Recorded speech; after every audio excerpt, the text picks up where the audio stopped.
Alors, ici sont concernées les innovations ayant fait l'objet d'une application sur le marché et d'une adoption large et plutôt massive de la part des utilisateurs. Donc, dans cette fois-ci, les jurys ont plutôt été sensibles à l'impact économique, environnemental, social, sociétal, ainsi qu'à l'impact du projet sur l'image des ITA. Et donc, nous avons 4 nominés. Le premier est « Outils d'aide à la décision pour le choix des couverts ». Et donc, c'est un projet porté par Jérôme Labruche, d'Arvalis, Institut du Végétal. Et donc, je vous propose de le découvrir d'abord en images.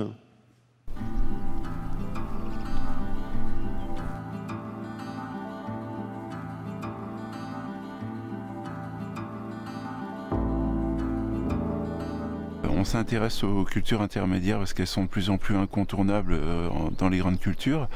Elles sont souvent mises en œuvre entre des cultures d'hiver et des cultures de printemps, de manière volontaire ou obligatoire. Et puis certains agriculteurs vont en faire aussi dans des situations où elles ne sont pas forcément obligatoires. Ça répond à plusieurs objectifs. Déjà, piéger les nitrates pour éviter qu'on en retrouve trop dans l'eau.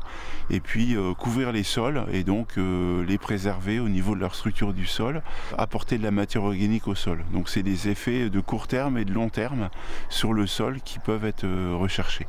L'outil d'aide à la décision choix des couverts répond à une demande qu'on a souvent entendue sur le terrain, à savoir comment choisir sa culture intermédiaire.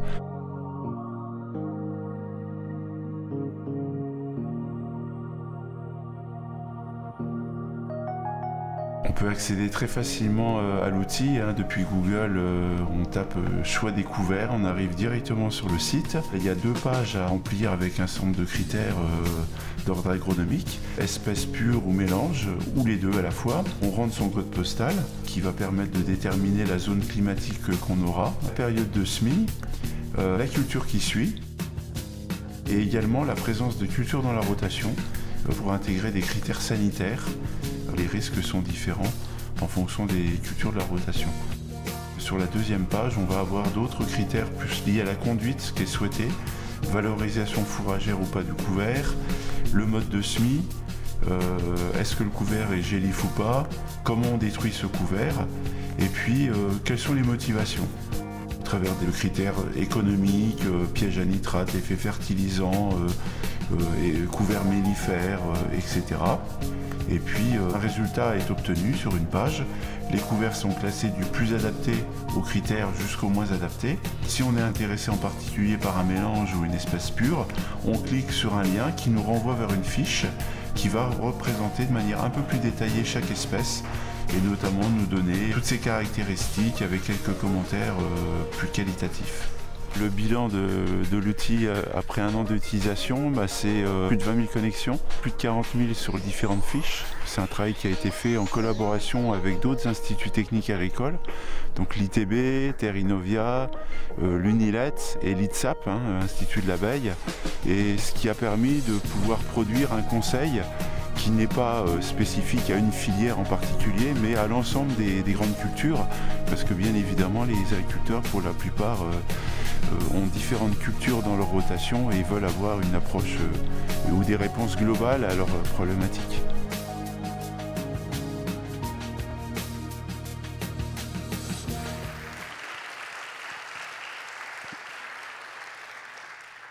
Et donc voilà, pour nous en dire un ou 2 mots supplémentaires, j'invite Julie Bénard. Bonjour.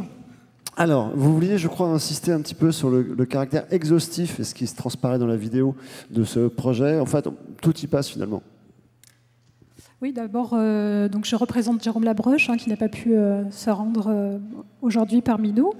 Donc oui, l'intérêt de cet outil, c'est qu'il est exhaustif. Donc avec cet outil, Arvalis fait une proposition exhaustive et de neutralité, puisqu'il y a 129 références qui sont proposées. Donc c'est une mine d'informations pour les agriculteurs et puis pour les techniciens qui les accompagnent. Voilà. Donc l'originalité aussi de l'outil, c'est qu'il tient compte des spécificités géographiques de l'agriculteur ou de l'utilisateur. Donc d'après le code postal, la section est restreinte et adaptée en fonction des spécificités Voilà. Il est question aussi de neutralité finalement. Comment dire, tout étant pris en compte, il n'y a pas de parti pris. Et non, puisqu'avec l'objectif, c'est de fournir un maximum de références. Donc, il n'y a pas forcément exactement toutes celles du marché, parce qu'il y a un nombre de références très, très conséquent en termes de couverts. Mais on propose des espèces pures et des mélanges, donc qui couvrent un large spectre. On en rajoutera probablement.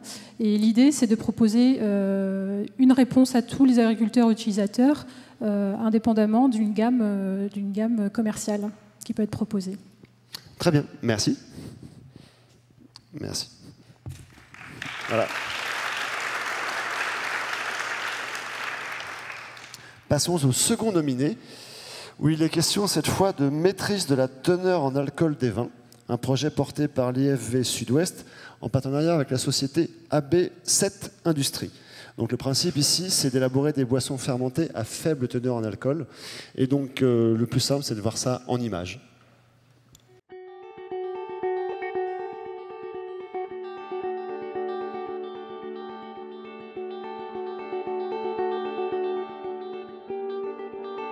L'origine de ce projet est liée à un double constat. Premièrement, depuis une quinzaine d'années, suite au réchauffement climatique, on avait des jus de raisin, des mous, qui étaient de plus en plus concentrés en sucre, avec des degrés d'alcool potentiel autour des 14, 15, voire 16 degrés potentiels. Le deuxième constat est que les consommateurs sont de plus en plus réticents à consommer des vins avec des forts degrés d'alcool. Donc il y avait une véritable problématique pour trouver une solution technique pour réduire les degrés d'alcool des vins de environ 1-2 degrés d'alcool. Donc suite à ces deux constats, il y a un industriel du sud de Toulouse, M. René Schell de la société AB7 Industrie, qui est venu voir l'IFV Sud-Ouest de façon à mettre en place des essais pour essayer de tester une nouvelle technologie de désucrage des jus de raisin par voie biologique. Les deux fermenteurs désucreurs qui se trouvent derrière moi ont été utilisés au cours des deux campagnes de vinification pour réaliser les essais. Le plus petit d'une capacité de 50 litres est destiné à faire les essais en petit volume et le plus grand d'une capacité de 300 litres est destiné à faire les essais à l'échelle industrielle. Le fermenteur désucreur industriel sera totalement automatisé et asservi afin de libérer le vinificateur d'une charge de travail supplémentaire. Donc il permet de traiter des cuves de l'ordre de 2500 à 3000 litres en cave particulière. Donc après ces deux premières années d'expérimentation, nous avons obtenu d'excellents résultats au niveau du désucrage par voie biologique. Donc maintenant, la prochaine étape, c'est de passer à l'échelle industrielle de façon à pouvoir faire homologuer cette technologie par les organismes officiels tels que l'OIV ou l'Union européenne, de façon à ce que cette pratique soit autorisée pour tous les viticulteurs.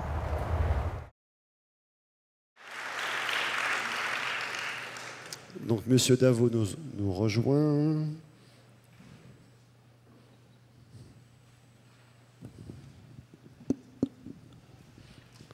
Merci. Alors, juste en deux mots, les avantages de votre méthode par rapport à celle des concurrents. N'hésitez pas à écraser-les. Ouais, non, mais les avantages, c'est que c'est par rapport aux autres. Par rapport aux techniques concurrentes, ça peut être mis en place facilement et ça peut permettre de traiter très rapidement de très gros volumes de vin désucré. Les techniques actuelles permettent de traiter quelques hectolitres par jour et sont très lourdes à mettre en œuvre. C'est ça le principal avantage de la technique, c'est la rapidité du traitement et le pouvoir traiter de gros volumes simplement. D'accord, et l'automatisation, donc c'est rapide, automatique et gros volume, quoi. Voilà, et on peut traiter de gros volumes, ce qui n'est pas actuellement le cas avec les autres techniques. D'accord, oui, c'est ce que vous dites à la fin de la vidéo, que ça va basculer bientôt en mode industriel. Tout à fait, tout à fait. Bientôt, ça veut dire, vous savez 1 à 2 ans. D'accord.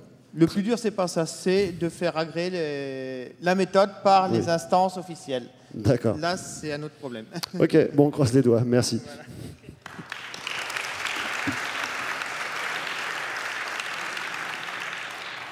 Troisième nominé. Donc, le troisième nominé est un projet centré sur la détection précoce de virus de pommes de terre. Et donc il est porté par Laurent Glest de la FN3PT et de la RD3PT. Ça a été fait en collaboration avec l'INRA de Rennes. Et donc à nouveau, maintenant vous connaissez le procédé, quelques images pour mieux voir de quoi il s'agit.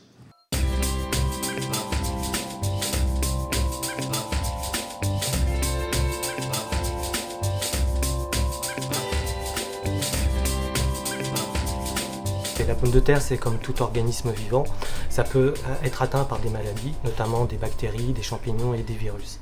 Et parmi les virus, celui qui est le plus important au niveau de la pomme de terre, c'est le virus Y. Il peut induire des pertes de rendement ainsi que des symptômes de maladie qu'on peut voir sur les tubercules, ce qui les rend incommercialisables.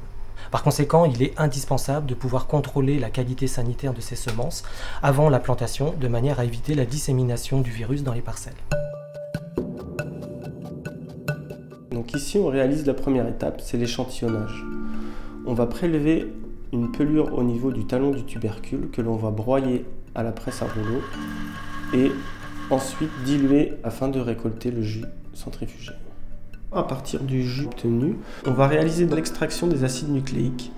Donc pour ceci, on utilise un robot et des billes magnétiques microscopiques qui vont séparer l'acide nucléique des débris cellulaires. Une fois la purification réalisée, on dépose l'extrait obtenu sur une plaque pour l'étape suivante. On arrive ici à l'étape finale. Il s'agit de la méthode de PCR en temps réel. C'est une méthode qui permet d'amplifier le génome du virus que l'on recherche. Vous avez ici la représentation de la plaque avec les échantillons représentés par des points. En rouge, ils sont considérés comme positifs et en vert, négatifs. On observe des courbes d'amplification lorsque le virus est présent dans l'échantillon et des courbes plates lorsque les échantillons sont sains. En France, 20 000 hectares sont consacrés à la production de plants de pommes de terre, dont 5 800 en Bretagne. Bretagne Plants est l'organisation des producteurs de plants de pommes de terre en Bretagne et son rôle est le contrôle et la certification des semences sous délégation du service officiel de contrôle. Sur la production bretonne, plus de 60% est exporté vers l'Afrique du Nord, le Moyen-Orient et l'Afrique occidentale.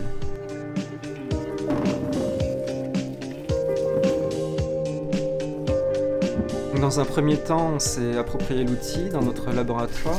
Dans un second temps, on a éprouvé la technique par rapport à notre process de routine. Et aujourd'hui, cette technique nous permet d'avoir des résultats relativement précoces. D'une part pour le producteur, pour sélectionner les lots à replanter l'année suivante. Et dans un deuxième temps, pour sélectionner des lots indemnes de maladies pour l'export. L'avantage principal de cet outil, c'est que maintenant, en 2 jours, on peut connaître la qualité sanitaire des semences, alors qu'avant, il fallait 2 mois environ pour obtenir ce résultat. À partir de 2015, cet outil a été transféré au laboratoire de certification des semences de pommes de terre, et depuis 2016, il est appliqué en quasi-routine pour pouvoir certifier des lots ciblés de semences de pommes de terre. Aujourd'hui, nous développons une nouvelle version de cet outil afin de pouvoir détecter simultanément 2 autres virus en plus du virus Y. Ainsi, par un seul test, nous pourrons savoir avec un échantillon si celui-ci est infecté par 1, 2 ou 3 virus, et ceci sur un temps très court.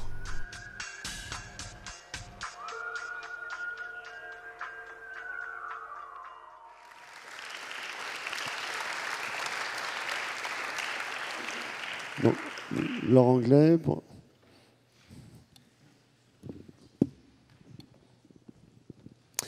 Bonjour.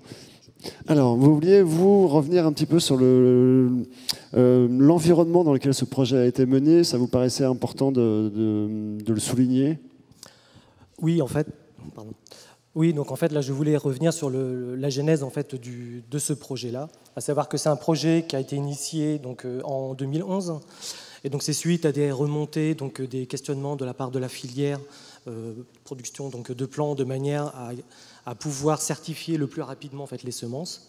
Et donc en fait, c'est dans le cadre d'une UMT, donc unité mixte technologique, avec les partenaires donc, de la Fédération et de l'INRA, dans lequel donc, ce projet a pu être développé et aboutir en fait, à ce niveau, et également grâce au soutien financier donc, de la région Bretagne. D'accord. Donc il y a eu des interactions très fortes en fait, entre différentes parts, que ce soit en amont, en aval. Oui, tout à fait en fait. Grâce à en fait, Donc c'est depuis donc longue date en fait qu'il y a donc des interactions, des collaborations très fortes entre la filière plan et puis donc l'INRA. Et donc là, ceci est un exemple concret de ces échanges, de cette confiance et de ces travaux qui sont faits donc en collaboration. Et donc là, depuis quelque temps, donc ça se fait au contexte donc d'une UMT. Et donc sans toute cette organisation-là, ce type de programme ne pourrait pas se faire, quoi. Très bien, merci beaucoup. Merci.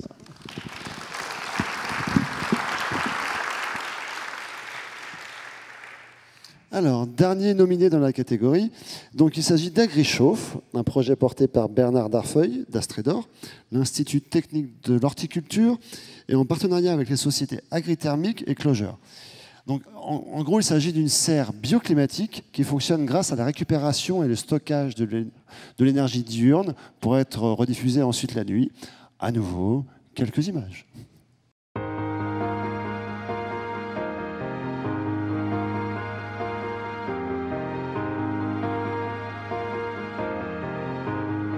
Nous sommes ici à Astrodor Auvergne-Rhône-Alpes. Astrodor est un institut technique qui conçoit et qui met en œuvre des programmes de recherche et de développement et qui accompagne les professionnels de l'horticulture, de la floriculture et du paysage. Nous sommes dans le premier prototype de serre bioclimatique, un principe de fonctionnement simple qui consiste à capter et à stocker de l'énergie solaire dans des bidons accumulateurs au cours des périodes ensoleillées. Nous sommes dans le deuxième prototype, dit serre à efficacité énergétique AgriChauffe. Derrière moi, vous avez des tuyaux en inox. Leur fonction, c'est de capter le surplus d'air chaud dans la journée. Ensuite, grâce à des ventilateurs, on fait circuler cet air à travers des gaines. Ces gaines sont trouées. Ensuite, l'énergie, elle est stockée dans les bidons pendant la phase diurne. Ensuite, on déstocke cette énergie pendant la nuit. Pour l'installation, c'est très simple. On l'a voulu auto-constructible, c'est-à-dire que le professionnel achète ses bidons, il les dispose suivant un plan. Ensuite, il installe sa gaine sous ses tablettes, il dispose d'un ventilateur intelligent et ensuite d'une gaine pour aspirer cette chaleur au niveau du feuillage et d'un petit logiciel qui gère la charge et la décharge des bidons. Aujourd'hui, ce kit est disponible pour les professionnels du maraîchage, de l'horticulture et de la fruiticulture pour un coût au mètre carré de 45 €. La réduction de la consommation d'énergie fossile par de tels systèmes bioclimatiques permettra de réduire l'impact carbone, répondant ainsi à une forte demande sociétale. Le fait de positionner les productions dans des labels environnementaux permettra de mieux revaloriser les produits agricoles. Astrodor Auvergne-Rhône-Alpes a développé un partenariat avec la société Agrithermique, spécialiste de l'efficacité énergétique des serres agricoles. Pour développer ce projet, nous avons été associés à la société Clogère, un soutien de l'ADEME, ainsi que la ville de Paris qui a installé le premier pilote.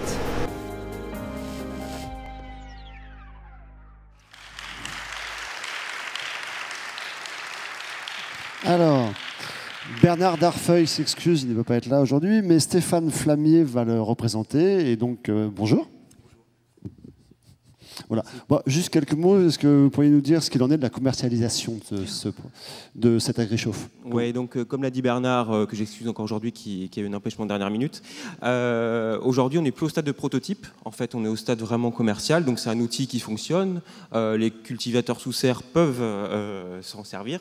On a initié le transfert, donc, comme l'a dit Bernard, en fait, au sein des serres de production horticole de la ville de Paris, au sein de 4 sites également, 3 sur Auvergne-Rhône-Alpes, 1 sur Grand-Aquitaine. Et ça a permis en fait, de favoriser l'appropriation par les professionnels. C'est vrai que les professionnels attendaient un petit peu, nous ont soutenus pour l'émergence du projet et ça permet aussi de valoriser le transfert. Aujourd'hui, la commercialisation en fait, elle est assurée par Clogeur, par Agrithermique. D'ailleurs, je salue Vincent Stauffer qui est là-haut et qui est partenaire dans le projet. Voilà, donc ils fournissent les outils, les logiciels pour obtenir ce système. Voilà. Super, merci. Merci beaucoup à vous. C'est moi, on peut l'applaudir. Voilà.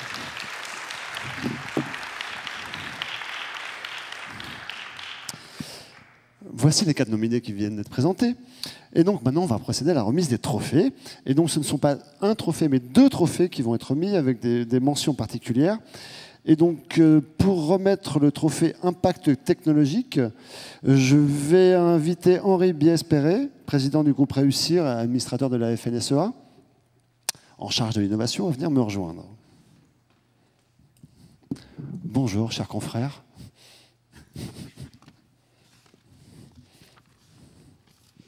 Bien, écoutez, merci de m'avoir invité. Je suis très heureux d'être là. Effectivement, je m'appelle Henri Biespéré.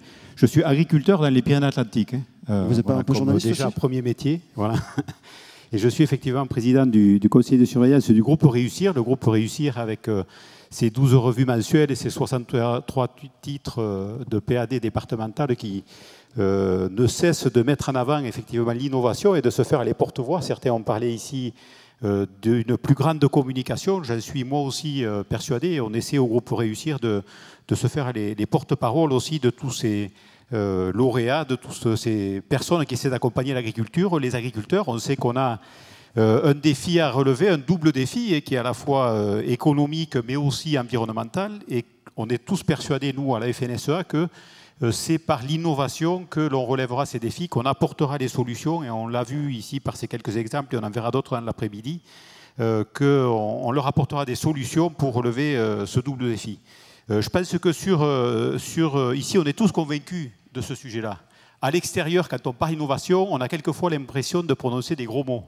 On a l'impression de plonger dans l'obscurantisme en disant qu'est-ce que c'est ça? Ils vont encore imaginer des affaires qui ne vont que grossir le portefeuille des agriculteurs. Or, on voit bien que à chaque fois, les innovations profitent et bénéficient certes aux agriculteurs, certes aux filières agricoles, mais aussi, et je dirais même presque maintenant, avant tout, contribuent aux demandes de la société qui sont en matière de développement durable, tout ce qui va être économie d'intrants, tout ce qui va être économie de pesticides, économie d'eau éventuellement, et meilleure protection des sols, préservation de la biodiversité, en fait, tout ce qui a été cité un peu aujourd'hui.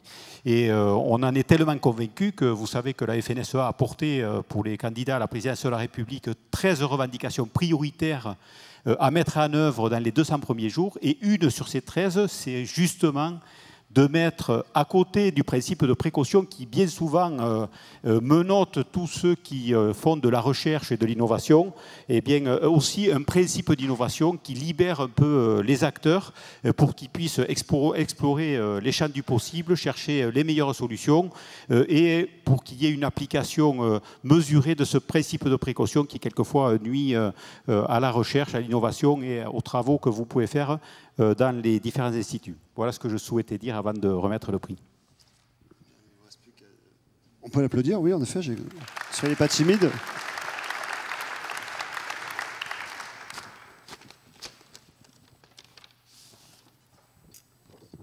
Alors, l'heureux gagnant, donc pour le trophée Impact et Transfert Impact Technologique, est décerné à AgriChauffe, système de serre bioclimatique basé sur le chauffage solaire. Bravo Stéphane Flamier. On n'aurait pas dû vous faire remonter. Alors, un bloc de cristal, une poignée de main, un diplôme, un micro. Posez tout si vous voulez. Gardez le trophée. C'est l'essentiel. Merci beaucoup, merci au jury. Voilà, je tenais aussi peut-être à remercier déjà les professionnels, c'est eux qui nous ont déjà soutenus dans le projet, c'est eux qui nous ont encouragés à continuer. Je voulais remercier également les financeurs, la région Auvergne-Rhône-Alpes, l'ADEME aussi, qui nous ont soutenus sur le projet. Un grand merci également aux partenaires, c'est vrai que j'ai cité tout à l'heure Vincent, et puis voilà, toute l'équipe du Râteau, toute l'équipe Astrodor nationale qui nous ont soutenus également et qui nous ont accompagnés dans le montage des projets. Et voilà, donc merci beaucoup à tous. Merci, on vous applaudit encore. Je récupère le micro, vous récupérez votre diplôme. Je crois que vous gagnez en plus un abonnement à Pour la Science. C'est presque ce qu'il y a de plus simple. Je vous en prie. Ah oui, la séance photo incontournable. Hein. Merci, monsieur. Nous poursuivons avec que, toujours dans la catégorie impact et transfert, mais cette fois-ci avec une mention transfert, dont j'appelle Pierre Pagès, vice-président du GNIS. Bonjour. Emparez-vous du micro.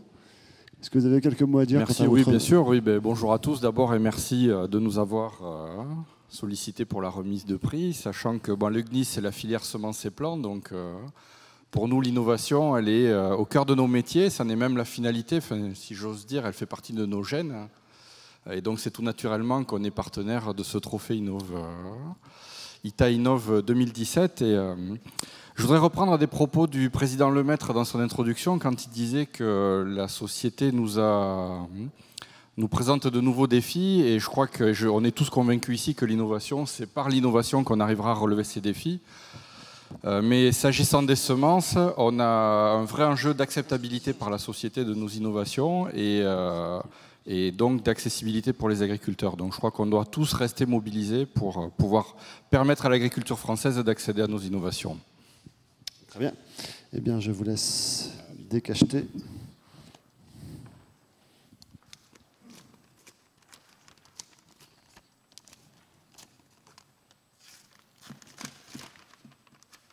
Ça tremble, ça tremble. Non, pas trop. Alors pour le trophée Impact et Transfert, donc dans la catégorie Impact, il est décerné donc au choix des couverts végétaux, outils de la décision en grande culture, Jérôme Labrèche, Arvalis, Institut de végétal. Julie Bénard.